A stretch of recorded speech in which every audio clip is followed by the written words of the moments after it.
Hi. Well, I wanted to get a few things out before our Zoom meeting on the assumption we have a Zoom meeting. I'm having some troubles with Zoom. Eventually, of course, we'll have one. And I'm very much hoping it will be today. And then for those who cannot make today, tomorrow. But I want to say some of the things I would say in the Zoom meeting anyway, and kind of move the discussion along a bit. The title of today's little video is Hume, Naturalism and Construction, because I want to kind of bring out what I think is the unacknowledged gap or incompleteness in the willful murder is vicious argument a little bit more deeply. I'm going to make some points that in some sense go beyond what I expect from you in this 200 level class, but I just feel this always happens in a 200 level class. To really get a handle on what's going on, we just kind of have to go a little more deeply into the argument than you might first suspect, given its surface features. So look, let's just review the basic idea. Human nexus piggybacks on a model that is unquestionably there, unquestionably operative, unquestionably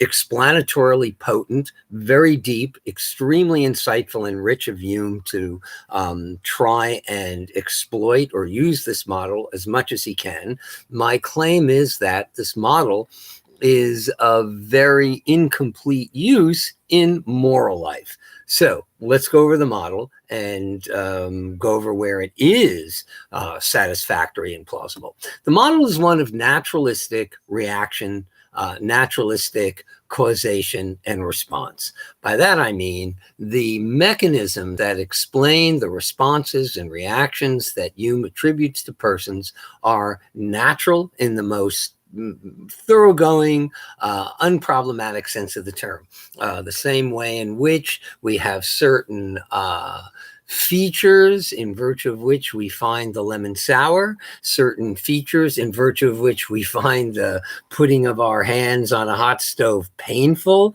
I mean, the stove isn't intrinsically painful. It's painful to creatures who are constructed as we are constructed, to respond as we do to having our tissues burned.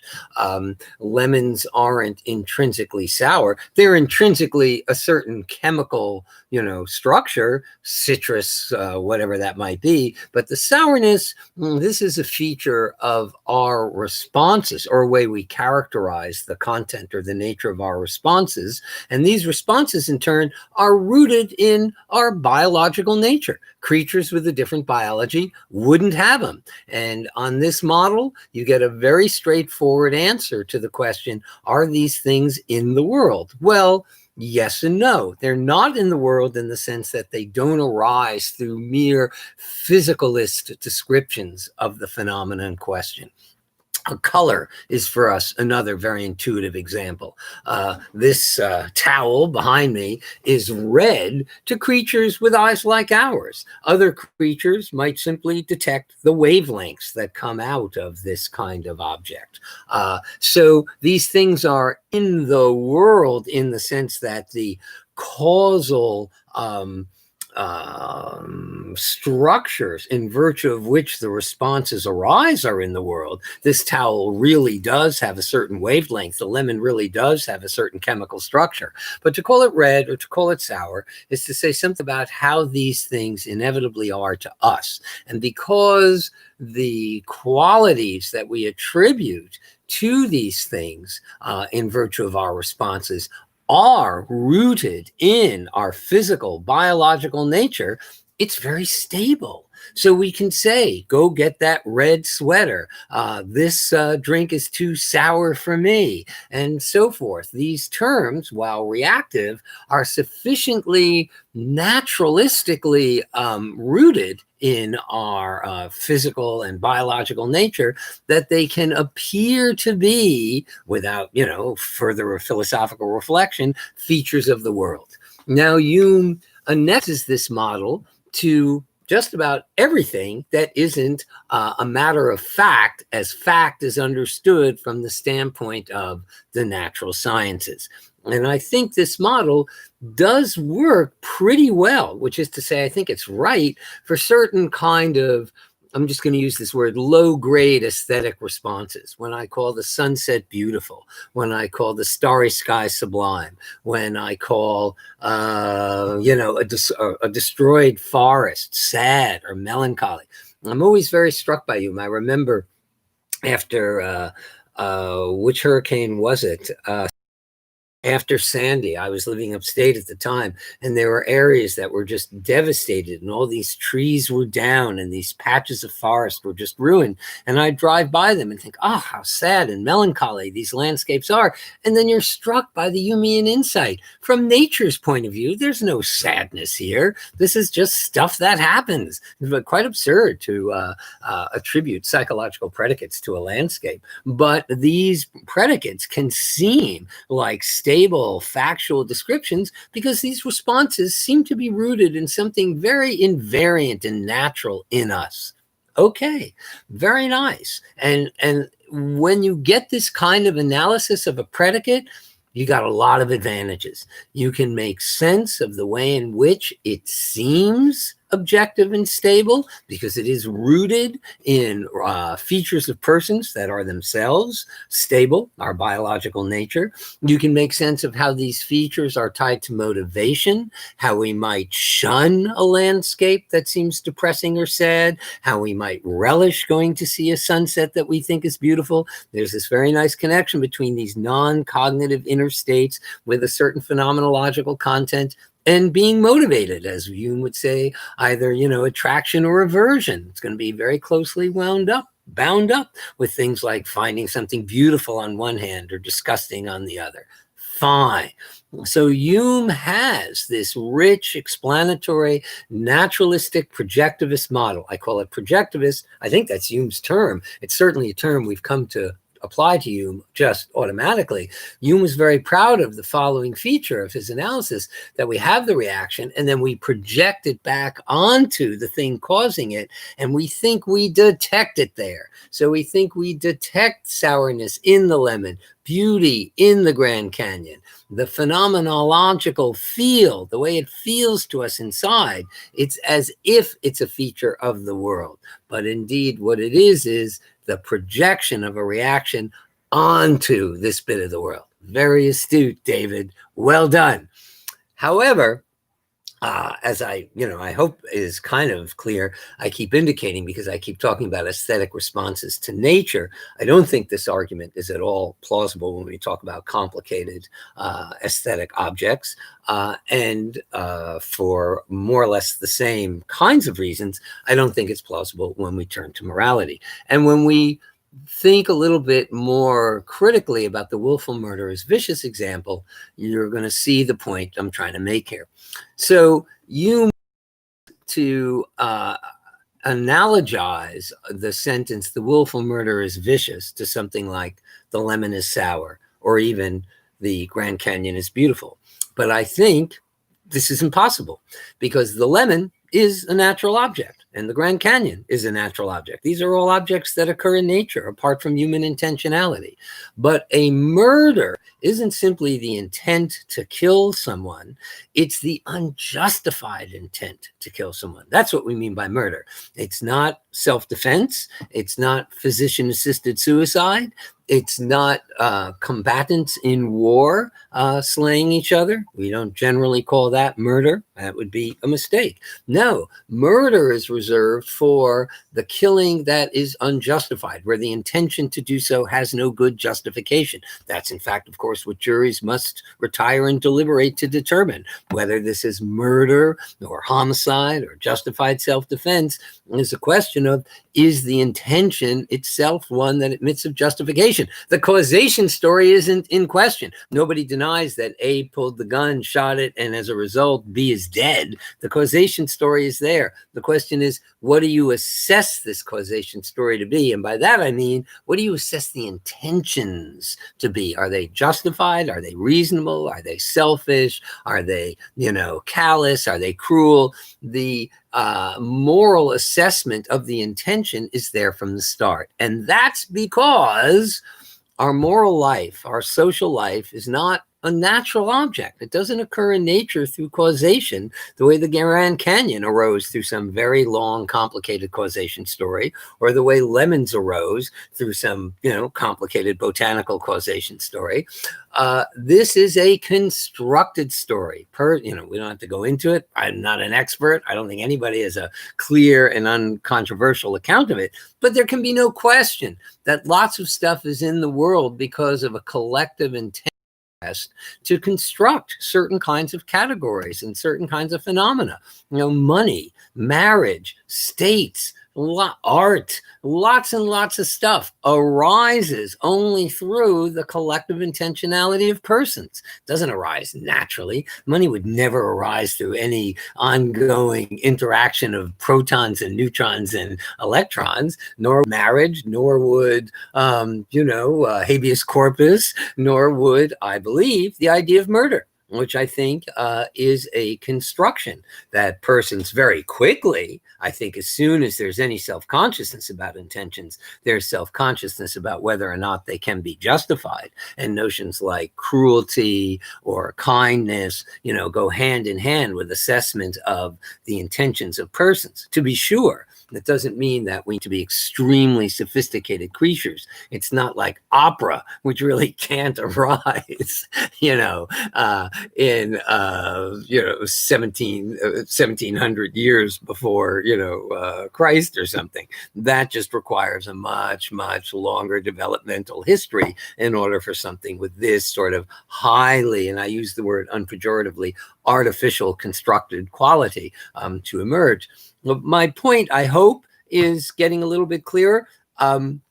Hume has to fudge. He has to pretend that murder is a natural object and that our responses to murder are like our responses to lemons or the Grand Canyon. But it cannot be so. Murder is itself a normative assessment. It's a judgment about the justifiability or not of the intentions in question. And once that point is acknowledged, I'd like to think it's kind of obvious that the naturalistic, non-cognitive causation model is doomed. When the objects of moral assessment are revealed to be not natural objects in the first place, but constructed ones, then obviously this model of pure causation can't possibly work. These are cognitive, normative assessments, like the assessment as to whether this is a good paper, or like the assessment as to whether, this is an unjust law, or, a million other kinds of examples you could name. These are assessments that have normativity, which is to say, judging with respect to standards. That's what normativity means, having to do with norms, whether or not this is a work of art or a joke. I mean, there's so much normativity woven into these ideas. So to say, we'll get to this in more detail when we take up Aristotle, who relies on these models very, very explicitly and with great power, to say that's a very bad joke is very close to saying that's not a joke at all, or that's a very bad excuse. It's very close to saying it's not an excuse at all. That's a very bad work of art. It's close to saying it's not really a work of art at all. Because these notions, is a joke, is a work of art, is an excuse, show a certain amount of normative accomplishment. It's something that does something, that achieves something, that succeeds at something. So failure is also failure to be the. We'll get into this more deeply. That's a sort of side point. My only point is that Hume is fudging very cleverly. He never takes this up. He just presents murder as if it's absolutely continuous with lemons and Grand Canyons as an object of a purely caused response. And he says, consider it in all the facts and relations, and the viciousness entirely escapes you. Now, this is a very clever move, and people like Hume do this all the time. He's like now moving to the world of physics and saying, well, but judging from the standpoint of like the movement of bodies, where's the viciousness? Indeed, judging from the movement of bodies alone, where's the murder? I mean, it's the case that these are not natural facts. They are constructed facts. I think it is a fact that Macbeth murdered Banquo, but it's a fact in virtue of a constructed framework in which we assess intentions for their justification. Okay, this is a deep point. It has to do with how normativity comes into the world. This is my biggest interest in philosophy, what it is that persons bring into the world that makes the world not merely the world of facts. And Hume, to his credit, sees that morality is that kind of thing. Morality isn't in the world the way, the rivers of China are in the world. It's not some fact that came about through a natural causation story, but he misses the way in which it's not then the only other thing he can imagine, which is what such facts cause in us. For Hume, for these naturalist empiricists, that's the crude world. It's the world of the physical sciences. It's like this. There's the wavelength on one hand, there's the color in my head on the other. It's a causation story between what's out in the world, which is understood factually, and what that stuff in the world causes in me. There's no place for construction. And that's what morality and art is. So, of course, on one hand, you get an account of morality and art that seems kind of cool. And it certainly doesn't make the Platonic era of treating things like goodness or, justice or beauty as some pre-existing non-human fact out there in the world. I mean, give me Hume over Plato 20 zillion times.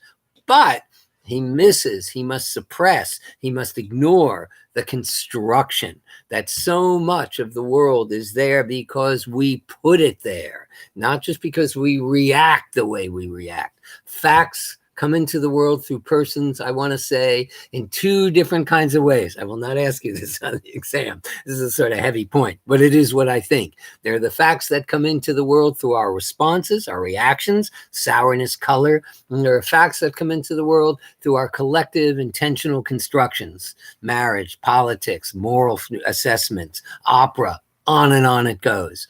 Okay, that's the basic fudge, and it's the beginning of the wedge or the crack in the non-cognitivist approach. We're going to now, when we turn to Sartre and Hare, look at more modern contemporary non-cognitivism, which has nothing to do with our biological nature. Sartre and Hare both emphasize our free choice, our ability to decide for ourselves what is good, and so forth and so on. This isn't how it is with Hume. And before we go from Hume, I just want to say, what Hume really gets, and I do think there's a lot more we could talk about it, is that the basis of so much for art and morality is our creatureliness. It's the way in which we, feel a kind of deep love and protectiveness towards, say, our children or family members, and the way we feel a certain kind of aversion or fear or anxiety in the face of danger. There's just this deep creatureliness in responses that undergirds our evaluative life. This, I think, is right. Much the same way I think the most sophisticated musical compositions piggyback on the purely causal responses our ears have to certain wavelengths. I mean, how we react to certain kinds of sounds and their pacing. There's a lot of pure naturalism in that. But the manipulation of that natural fact by composition, by, Bach and Beethoven, that's constructed stuff. That's not a natural object. And our judgments that this piece of music is powerful or sentimental or interesting or boring, these are not caused reactions. These are normative judgments. All right.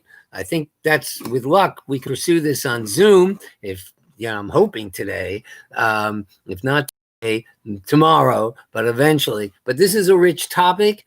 And it's one of these things where you must ignore it because he wants the causation model to go all the way through. By kind of pulling the covers off and seeing this gap, we both reveal a very interesting subject in its own right, and the strengths and the weaknesses of Hume's position. I'm going to end it there.